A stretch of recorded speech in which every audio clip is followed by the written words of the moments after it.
아무 주인 없는 땅이면 총독부가 가질래 이렇게 되는 거죠. 그러니까 우리는 바꿔 표현하면 결국 총독부가 이 사업을 통해서 우리의 토지를 빼앗아 갔다, 약탈해 갔다라고 이야기를 하게 되는 거예요. 자, 이런 식으로 총독부가 빼앗아 간 땅을요, 1930년대까지 조사를 해봤더니 전체 토지의 40%, 엄청나게 많죠. 40% 가까운 토지들을 우리가 빼앗겼다라는 겁니다. 그럼 이렇게 빼앗은 토지를 총독부는 어떻게 하냐면요, 여러분 처음 들어보실 것 같아요. 동양척식 주식회사. 자, 한 번만 반복해 주세요. 뭐라고요? 동양척식 주식회사. 여기에 넘겨요. 자, 그럼 이 회사에서는요, 왜 일본인 중에서요, 우리 한반도에 와가지고 땅을 가지고 싶어하는 사람들 있잖아요. 그런 사람들에게 땅을 헐값에 넘기게 되는 겁니다. 그러니 이제 우리 땅의 주인이 우리가 아니라 일본인으로 넘어가는 그런 상황이 발생하게 되는 거죠. 되셨어요? 자, 이것이 바로 1910년대의 모습이 되겠습니다. 자, 이번에는요, 1920년대의 모습을 볼게요. 아까 선생님이 이야기 시작하면서 1910년대 같은 경우는 대단히 강압적으로, 무지막지하게, 억압적인 분위기를 통치했습니다라고 얘기했죠. 그런데요, 우리는 일본의 예상과 달리요, 이러한 억압적인 분위기 속에서도 민족 최대의 독립운동인 3.1운동을 이끌어내게 돼요. 그래서 일본이 이제 충격을 받은 거죠. 아, 조선인들을 이렇게 무조건 물러서만은 안 되겠다라고 합니다. 자, 그때부터는요, 보다 치사한 방법들이 나오는데 그 대표적인 것이 바로 뭐냐면 우리 안에서 배신자를 키우는 거예요. 그러니까 조선인들 안에서 일본의 지배를 찬성하는 그런 사람들을 키우기 시작하는데 여러분 그런 사람들을 뭐라고 불러줄 것 같아요? 바로 친일파다라고 불러줍니다. 그래서 이때는 친일파들이 많이 등장하게 돼요. 자, 뿐만 아니라 지금 1910년대 우리 토지를 빼앗아갔죠. 1920년대가 가니까요, 우리의 쌀을 빼앗아가는 계획을 추진합니다. 이것을 또 뭐라고 하냐면 산미 증식계획이다라고 불러줘요. 산미 증식계획. 우리 지난번에 사진 특강으로 잠깐 얘기했었는데요. 일본은 왜 갑자기 조선에서 쌀 생산을 늘리려고 하는 이 계획을 시작을 했을까요? 왜일까요? 바로 일본 내에서 식량이 부족했기 때문이에요. 그러니까 일본에서 공장을 많이 세우느라고 농사를 많이 짓지 못하다 보니까 식량이 부족해지고, 그럼 이 부족한 식량을 어떻게 하지? 조선에서 가져가야지. 바로 그 목적으로 쌀 증산, 증산이라고 하는 건 늘리는 겁니다. 이 프로젝트를 추진하는 거예요. 자, 그럼 여러분 생각했을 때 쌀 생산을 늘릴 수 있는 방법 뭐가 있을 것 같아요? 무조건 부지런히 열심히 일하기? 물론 그럴 수도 있겠죠. 하지만 그거보다 밭을 논으로 바꿔서 쌀 생산량을 늘리는 방법, 또 벼의 종자를 바꿔주는 방법, 저수지를 많이 만들어서 농사짓기에 유리하게 해주는 방법. 그리고 여러분 농사짓기 위해서는요, 뭐 홈이다, 낫이다, 많은 도구가 필요하겠잖아요. 그런 농기구 새로 쓰거나 비료 많이 사용하는 방법. 되셨어요? 자, 실제로 이렇게 여러 가지 노력을 하다 보니까요, 쌀 생산량이 늘어났어요. 그런데 결과에서 이렇게 늘어난 쌀을 우리가 먹는 게 아니라고요. 누가 가져간다고요? 일본이 가져갑니다.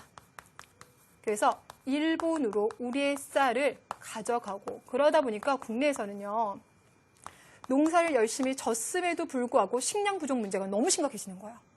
그래서 우리는요, 쌀을 구할 수가 없어요. 그리고 쌀 가격이 너무나 비싸지게 됩니다.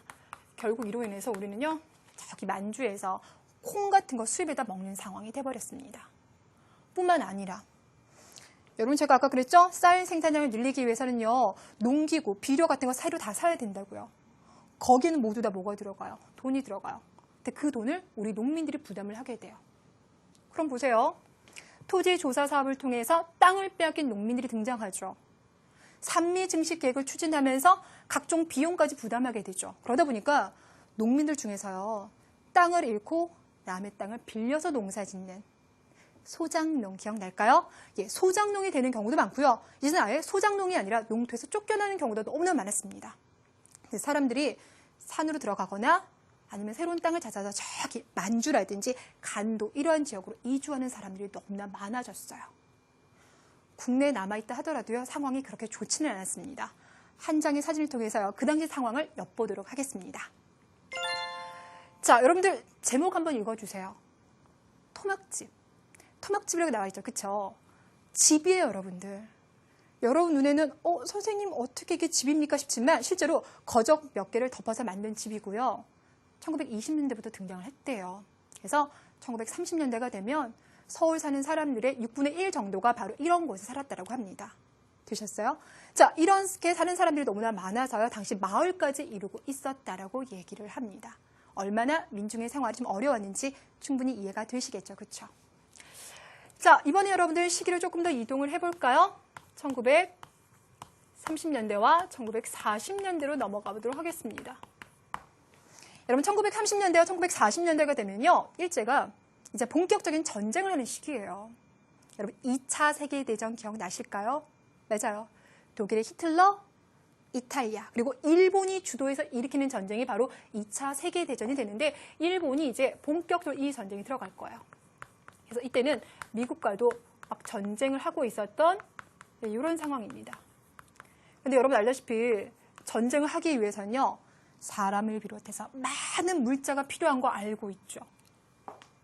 그래서 일제는 전쟁에 필요한 많은 물자를 공급받기 위해서 석탄이다, 철광석이다, 텅스텐이다. 우리의 각종 지하 자원을 가져가요.